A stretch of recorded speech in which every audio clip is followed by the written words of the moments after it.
আজকের সেই স্বৈরাচারী লেডি ফেরাউন, নব্য ফেরাউন, বর্তমান প্রজন্মের একেবারে আধুনিক ফেরাউন, লেটেস্ট ভার্সন স্বৈরাচারী হাসিনা, খুনি হাসিনার ফাঁসির রায় হয়েছে। তার তৈরিকৃত ট্রাইব্যুনালে তার ফাঁসির রায় হয়েছে। আপনারা একটু কল্পনা করেন, শহীদ মাওলানা দিলওয়ার হোসেন সাঈদ রাহিমাহুল্লাহর সেই বদদুয়ার কথা মনে আছে আমার। তিনি বলেছিলেন যে আল্লাহ, আমাদের এত বড় ক্ষতি যারা করলো, গোটা জাতির সামনে তাদেরকে ল্যাংটা করে দিও। ইতিহাস ভুলে গেছেন? আল্লাহ পাক ঠিকই ওদেরকে জাতির সামনে ল্যাংটা করে দিয়েছে। ঠিক না? ঠিক বলেন। মামুনুল হক কি দোয়া করেছিলেন মনে নেই আপনাদের? সর্বশেষ তিনি মুবাহালা করেছিলেন। তিনি বলেছিলেন যে হে আল্লাহ, যারা আমার চরিত্রের উপর আঘাত দিয়েছে, আমি সত্যের উপর আছি, আমি কোনো পরনারীর সাথে জিনা করি নাই, ব্যভিচার করি নাই, আমি যদি মিথ্যাবাদী হয়ে থাকি তাহলে তোমার লানত আমার উপর বর্ষাও, আর আমি যদি সত্যবাদী হয়ে থাকি আমার উপরে যারা এই সমস্ত অপবাদ রটনা করেছে তাদের উপর তুমি লানত বর্ষণ করো। বারবার 3 বার এই শব্দ তিনি উচ্চারণ করেছেন। আল্লাহর ওলিদের চোখের পানি আর হৃদয়ের হাত, মুখের বদদুয়া একটাও বিফলে যায় নাই। মুফতি জসিমউদ্দিন হাফিজাহুল্লাহকে 10 বছরের উপরে বিনা অপরাধে আনসারুল্লাহ বাংলা টিমের প্রধান বানাইয়া ওনাকে জঙ্গি মামলা দিয়ে আটকে রেখেছিল স্বৈরাচারী। শাকা চৌধুরী বলেছিলেন যে রাজনৈতিক নেতৃবৃন্দদেরকে ট্যাবে ফেলে হত্যা করার জন্য যে আন্তর্জাতিক অপরাধ ট্রাইব্যুনাল নামে ক্যাঙ্গারু ট্রাইব্যুনাল করা হয়েছে, এই ট্রাইব্যুনাল, এই বিচার ব্যবস্থা যেন বন্ধ না হয়, এটা যেন ধারাবাহিক থাকে। ক্ষমতার রদবদল হলে যেন এই আদালতে ওই সমস্ত জালেমদের বিচার করা হয়। আজকে শাকা চৌধুরী বেঁচে নেয়, কিন্তু আজকে সেই স্বৈরাচারী হাসিনার করা কূপে হাসিনা নিজেই পড়েছে। শহীদ মাওলানা দিলওয়ার হোসেন সাঈদী রাহিমাহুল্লাহ আল্লাহর ওলি, এক কিংবদন্তি আলেম। মুখ থেকে যে কথাগুলো বের হতো মনে হচ্ছে আল্লাহর পক্ষ থেকে ইলহাম হয়েছে। ঠিক কিনা বলেন? প্রত্যেকটা কথা প্রজন্মের সাথে কেমনি মিলে যায়। বলেছিলেন যে তোমরা যারা আমাদেরকে মৌলবাদ বলো, তোমরা হচ্ছ আগাবাদী।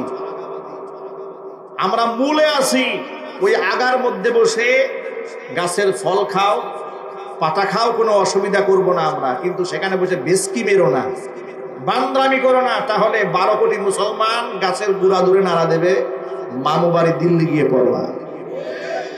চিন্তা করা যায়, 30-40 বছর আগের কথা। তিনি দুনিয়া থেকে চলে গেলেন, দুনিয়া থেকে বিদায় হয়ে গেলেন, কিন্তু মাওলানার সে কথা আল্লাহ পাক ভবিষ্যৎবাণীর মতো বাস্তবতা গোটা জাতির সামনে দেখিয়ে দিয়েছেন। এই জুলাই আগস্টের বিপ্লবে গাছের গুড়া ধরে এমন নাড়া দিয়েছে, গোষ্ঠী সহ মামু বাড়ি দিল্লি গিয়ে বসছে। কথা ঠিক না? ঠিক জোরে বলেন। অথচ ওই জালেমরাই এই সমস্ত হক্কানে আলেমুল আমাদেরকে বছরের পর বছর নিদারুণ কষ্ট দিয়েছে। আমার উস্তাদ মুফতি জসিমউদ্দিন রহমানী হাফিজাহুল্লাহকে জামিয়া রহমানিয়াতে, যার কাছে আমরা মেশকাত পড়েছি, কত বড় মুহাদ্দিস, সচেতন আলেমরা জানেন, এত বড় একজন বিদগ্ধ গবেষক আলেম মুফতি জসিমউদ্দিন হাফিজাহুল্লাহকে 10 বছরের উপরে বিনা অপরাধে আনসারুল্লাহ বাংলা টিমের প্রধান বানাইয়া ওনাকে জঙ্গি মামলা দিয়ে আটকে রেখেছিল স্বৈরাচারী। অথচ উনি নিজের মুখে বলেছেন যে আনসারুল্লাহ বাংলা টিম যে কারে কয় এটা আমি জানি না। ওই টিমের প্রধান বানিয়ে ওনাকে 10 বছরের উপরে অন্ধকার কারাগারে বন্দি করে রেখে দিয়েছে। ওই জালেমের পতন যদি না হইতো তাহলে আরো যে কত আলেমকে ফাঁসির মঞ্চে ঝুলতে হতো, এটা আল্লাহ পাক ভালো জানেন। কথা ঠিক না? ঠিক জোরে বলেন। আল্লামা মামুনুল হক হাফিজাহুল্লাহর সাথে কি আচরণটা করেছে আপনাদের নিশ্চয়ই ভুলে যাওয়ার কথা নয়। নিজের স্ত্রীকে দিয়ে স্বামীর বিরুদ্ধে ধর্ষণের মামলা দিয়েছে, স্ত্রীকে আটকায় রেখে জোরপূর্বক জবানবন্দি নিয়েছে, স্বামীর বিরুদ্ধে স্টেটমেন্ট না দিলে সন্তানদেরকে মেরে ফেলবে। বেচারি ভয়ে আতঙ্কে স্বামীর বিরুদ্ধে মামলা করতে বাধ্য হয়েছে। স্বৈরাচারের পতন হয়েছে, সেই মামলা থেকে তাকে বেকসুর খালাস দেওয়া হয়েছে। জাতির সামনে প্রমাণিত হয়েছে যে আল্লাহর দ্বীনের পথের পথিক যারা মধ্যে মুজাহিদ আলেম ওলামারা চরিত্রহীন লম্পট নয়, বরং আলেমদের চরিত্রে যারা হানা দেয় এরাই হচ্ছে জাতীয় লম্পট।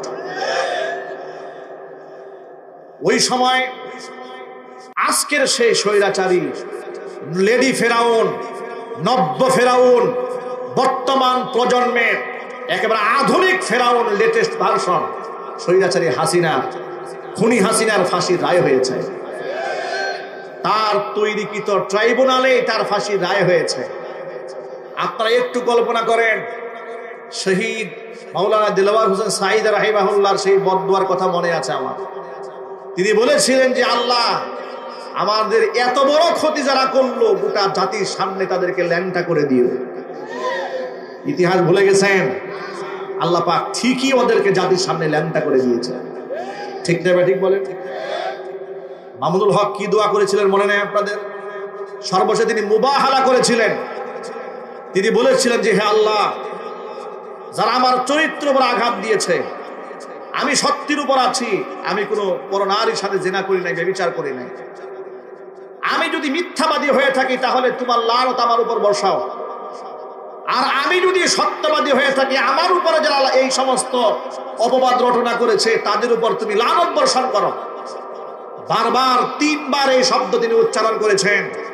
আল্লাহর ওলিদের চোখের পানি আর হৃদয়ের হাত, মুখের বদদুয়া একটাও বিফলে যায় নাই। আল্লাহ পাকের লানত আল্লামা মামুনুল হকের উপর পড়ে নাই। আল্লাহ পাক তাকে বর্তমান জামানার শ্রেষ্ঠ রাহবার বানিয়ে দিয়েছেন, মানুষের কলিজার মধ্যে স্থান করে দিয়েছেন। আর যারা তাকে চরিত্রহীন লম্পট বানাবার জন্য কাফের বেঈমানদের তাবেদারি করে মানুষের সামনে ছোট করার চেষ্টা করেছিল, আজকে ফাঁসির রায় তাদের উপর হয়ে প্রমাণ হয়েছে। আল্লাহ পাকের লানত তাদের উপর বর্ষিত হয়েছে। কথা বলতে হবে, ঠিক কিনা জোরে বলুন।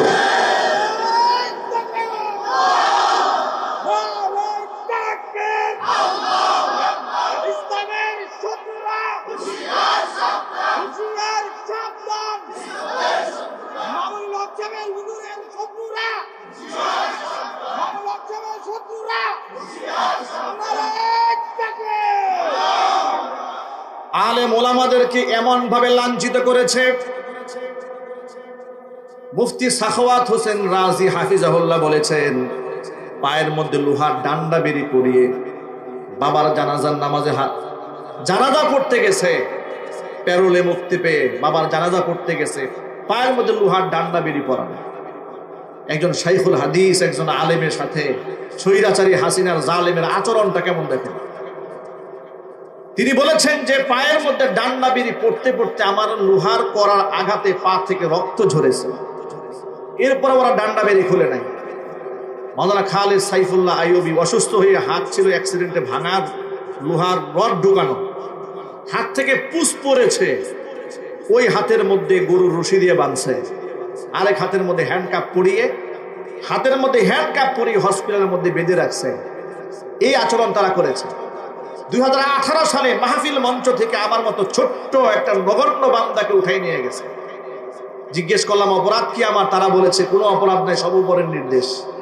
সকালবেলা কোর্টে তুলেছে, গাজীপুর কোর্টে তুলেছে, মামলা দিয়েছে, আমার পকেটে 16টা ককটেল বোমা পাওয়া গেছে। জেলখানায় যখন নেওয়া হলো, হাজিরা দিতে যখন আসতাম, জেল থেকে যখন কোর্টে তোলা হতো শুনানির সময়, হাতের মধ্যে গরুর রশি বাঁধা থাকতো। তো অজস্র মানুষের সামনে সারা জীবন সালাম পেয়েছি, ইজ্জত দিয়েছে মানুষ, সেই মানুষগুলো চোখের পানি ছেড়ে কান্না করতো আমাদেরকে দেখে দেখে, আর আল্লাহ লানত বেশ করতো ওদের উপরে। এরপরে যখন নিয়ে যেত খুব লজ্জা হতো, খুব কষ্ট লাগতো, অনেক সময় চোখের পানি ঝরতো, এক সময় মনে মনে খুব রাগ হতো এদের উপরে। আবার কোরআন শরীফের আয়াত মনে পড়তো, ওয়াসায়ালামুল্লাযীনা যালামু আইয়া মুনকালাবি ইয়ানকালিবুন, সূরা শুআরা 227 নম্বর আয়াত, সর্বশেষ আয়াত আল্লাহ পাক বলেছেন, জালেমরা অচিরেই অবগত হবে তারা কোন উদ্দেশ্যে রওনা হয়েছে। জালেমরা অচিরেই টের পাবে আল্লাহর আয়াত যে কত সত্য, আল্লাহর কথা যে কত বাস্তব, আমার আল্লাহ যে কত সত্যবাদী, যা আমরা তো কল্পনাও করতে পারি নাই। যা আমাদের জীবদ্দশায় স্বৈরাচারী হাসিনার পতন হবে, ওরা দেশ ছেড়ে পালাবে, ওরা পাবলিকের জুতা পিটা খাবে, ওরা কাফেরদের কুলে আশ্রয় গ্রহণ করবে, আবার আমাদের জীবদ্দশায় তার বিরুদ্ধে মামলা হবে, এরপরে তার ফাঁসির রায় হবে। এই দৃশ্য যে আল্লাহ আমাদেরকে দেখিয়েছেন, এতে কি আপনারা খুশি নেবেন না? কম না বেশি? একটু শুকরিয়া আদায় করার দরকার আছে না ভাই? একটু জোরে বলেন আলহামদুলিল্লাহ। অন্তর্বর্তীকালীন সরকারের হাজারো ব্যর্থতা থাকতে পারে, কিন্তু তাদের এই উদ্যোগে আমরা অ্যাপ্রিসিয়েট করি তাদেরকে। তাদের বিচার ব্যবস্থাকে ইতিহাস রচনা করেছে যে একটা দেশের রাষ্ট্রনায়ক জুলুম করেছে, গণহত্যা চালিয়েছে, 2000-এর উপর ছাত্র, আমজনতা, মাদ্রাসা, ছাত্র, শিক্ষক, শিক্ষার্থী হত্যা করেছে, বিরোধী দলের মতো মানুষদেরকে গুম করেছে, খুন করেছে, আয়নাঘরে ঢুকিয়েছে, এদেরকে পাবলিক বিতাড়িত করেছে, বুলডোজার দিয়ে বাড়িঘর ভেঙে দিয়েছে। ওরা কাফেরদের কুলে আশ্রয় গ্রহণ করেছে। স্বৈরাচার সরকার পতনের পরে তাদের বিরুদ্ধে মামলা করা হলো তাদেরই তৈরি করা আন্তর্জাতিক অপরাধ ট্রাইব্যুনালে। সাকা চৌধুরী যদি আজকে বেঁচে থাকতেন তাহলে কতই না খুশি হতো, ঠিক কিনা জুড়ে বলেন? সাকা চৌধুরী বলেছিলেন যে রাজনৈতিক নেতৃবৃন্দদেরকে ট্যাবে ফেলে হত্যা করার জন্য যে আন্তর্জাতিক অপরাধ ট্রাইব্যুনাল নামে ক্যাঙ্গারু ট্রাইব্যুনাল করা হয়েছে, এই ট্রাইব্যুনাল, এই বিচার ব্যবস্থা যেন বন্ধ না হয়, এটা যেন ধারাবাহিক থাকে। ক্ষমতার রদবদল হলে যেন এই আদালতে ওই সমস্ত জালেমদের বিচার করা হয়। আজকে সাকা চৌধুরী বেঁচে নেয়, কিন্তু আজকে সেই স্বৈরাচারী হাসিনার করা কূপে হাসিনা নিজেই পড়েছে। কথা ঠিক নেবে ঠিক? ওই সময় বিচার ব্যবস্থা নিয়ে যখন এই দেশের মানুষ প্রশ্ন তুলেছে, তারা বলেছে না, বিচার ব্যবস্থা খুব স্বচ্ছ, এটা আন্তর্জাতিক মানের বিচার হয়েছে। কেমন বিচার হয়েছে? যে সাইদি সাহেব রাহিমাহুল্লাহর ব্যাপারে তার বিরুদ্ধে সাক্ষী দেওয়ার জন্য সুখরঞ্জন বালিক আনা হয়েছিল। সুখরঞ্জন বালি যেন সাইদি সাহেবের পক্ষে সাক্ষী দিতে না পারে, এই জন্য তাকে গুম করে আমাদের পার্শ্ববর্তী ভারতে তাকে পাচার করে দেওয়া হয়েছে। এই আমাদের এই দেশের নেতা কর্মী, এমনকি অসংখ্য রাজনৈতিক নেতা কর্মী এবং আলেম ওলামা গুম হওয়ার পেছনে শুধুমাত্র স্বৈরাচারী হাসিনা একাই ছিল না, তার পেছনে সহযোগী হিসেবে হিন্দুত্ববাদী রাষ্ট্র ভারত তাকে সাপোর্ট দিয়েছে। কথা ঠিক নেবে ঠিক? সুতরাং ভারতের সাধারণ জনগণের প্রতি আমাদের কোনো ক্ষোভ নাই, কিন্তু হিন্দুত্ববাদী জালেম নরেন্দ্র মোদী এবং তার শাসন ব্যবস্থাকে আমরা থুতু নিক্ষেপ করে কথা বলতে হবে, ঠিক কিনা বলে? ওরাই এই দেশের মানুষকে খুন করার কাজে সাহায্য করেছে। অ্যাডভোকেট তাজুল ইসলাম একটা কথা বলেছিলেন যে পৃথিবীর সমস্ত সম্পদ দিয়েও আমাদের প্রসিকিউশনকে ওরা কিনতে পারবে। মনে আছে আপনাদের? কথাটা কত ভালো লেগেছে। অ্যাডভোকেট তাজুল ইসলাম বাংলাদেশের সম্পদ। এরকম মেধা, এমন তীক্ষ্ণ বুদ্ধি এবং বাগ্যী একজন আইনজীবী এদেশের সাধারণ মানুষের পক্ষে আছে। স্বৈরাচারের বিরুদ্ধে যা, এটা আল্লাহ দাঁড় করে দিয়েছে। কে দাঁড় করেছেন যদি বলেন? আল্লাহ পাক। স্বৈরাচারী হাসিনার ফাঁসি রায় হয়েছে, আপনারা কি নারাজ না খুশি? কম না বেশি? কারা কারা খুশি হাত দেখি তো আমি। আপনারা সকলে খুশি? আরো যদি বলতে হবে সকলে খুশি। আর খুশি হবেন না বা কেন? 2013 সালে অজস্র মানুষকে স্বৈরাচারী হাসিনা নিজের ওয়ার্ডারে খুন করেছে, ঠিক কিনা যদি বলেন? 57 জন সেরা অফিসার হাসিনার নির্দেশে খুন করা হয়েছে। শুধু কি তাই, 2021 সালে 2600 আলেমের নামে মিথ্যা মামলা দিয়ে তাদের জেলখানায় পুরে দেওয়া হয়েছে হাসিনার নেতৃত্বে। জুলাই আগস্টের বিপ্লবে সাধারণ ছাত্র জনতাকে কিভাবে হত্যা করা হয়েছে, পঙ্গু করা হয়েছে, গুম করা হয়েছে, খুন করা হয়েছে, টর্চার করা হয়েছে, হাজার হাজার মানুষকে খুন করেছে। প্রসিকিউশন বলেছে স্বৈরাচারী হাসিনা যে পাপ করেছে, যেগুলো প্রমাণিত, অন্ততপক্ষে 1400 মানুষ খুন করার যে প্রমাণ পাওয়া গেছে একেবারে দলিল সাপেক্ষ, হাসিনার কমপক্ষে 1400 বার ফাঁসি হওয়া উচিত, ঠিক নেবে ঠিক? অনেকেই এরপরও ফেসবুকে দেখি আপা আপা জিকির করে। আচ্ছা, আমার বুঝে আসে না, এই এদের কোনো আত্মীয় স্বজন না এগুলা চিকিৎসা করার জন্য? কথা ঠিক নেবে একজন বলে? যেগুলা এখনো পর্যন্ত আপা আপা বলে এগুলাও জানেন ওরা হাসিনার নাতিপুতি। আমি এখন বাংলাদেশের সর্বদলের রাজনীতিবিদ এবং তাওহীদি মুসলমানদেরকে বলছি, দলীয় মতাদর্শ ভিন্ন থাকতে পারে, কিন্তু খুনি স্বৈরাচারী হাসিনা এবং ওদের নাতিপুতিদেরকে শায়েস্ত করার ক্ষেত্রে কোনো মতভেদ নেই, আমরা ঐক্যবদ্ধ আছি, কথা বলতে হবে, ঠিক না ঠিক?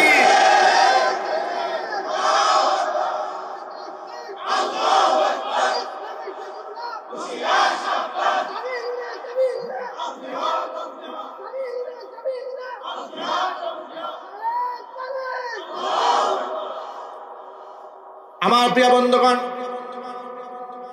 জালেমদের পরিণতি যুগ যুগ ধরে এটাই হয়েছে। এখন এই যে বর্তমান সরকার তাদেরকে ফাঁসির রায় দিয়েছে, এটা পুরো জাতি তার উপর সন্তুষ্ট, ঠিক কিনা বলেন? এখন আরেকটা দৃশ্য দেখার জন্য আল্লাহর কাছে মিনতি করি, রব্বুল আলামিন যা কল্পনা করি নাই তা তুমি বাস্তবে করে দিয়েছো। সকল প্রশংসার মালিককে, সকল প্রশংসার মালিক তুমি। কল্পনাও করি নাই যে আলেমদেরকে জালেমের অন্ধকার কারাগার থেকে তুমি এইভাবে মুক্ত করবে। নির্যাতিত নিপীড়িত মাজলুম আলেমদের মুখে তুমি এভাবে হাসি ফুটাবে, কল্পনা করিনি। আর এই জালেম নব্য ফেরাউন, লেডি ফেরাউনকে আমাদের চোখের সামনে ফাঁসির মঞ্চে মঞ্চায়িত করার রায় ঘোষণা করা হবে, এটা আমরা কল্পনা করি নাই। সুতরাং সমস্ত প্রশংসার মালিক আল্লাহ তুমি। আমাদের উদ্দেশ্য হচ্ছে পৃথিবীতে থেকে আল্লাহর দাসত্ব করা, ঠিক না? ঠিক জোরে বলেন। আল্লাহর গোলামিটাই সবার আগে। দুঃখজনক বাস্তবতা, ব্যবসাকে আল্লাহ পাক হালাল করেছেন, সুদকে আল্লাহ হারাম করেছেন।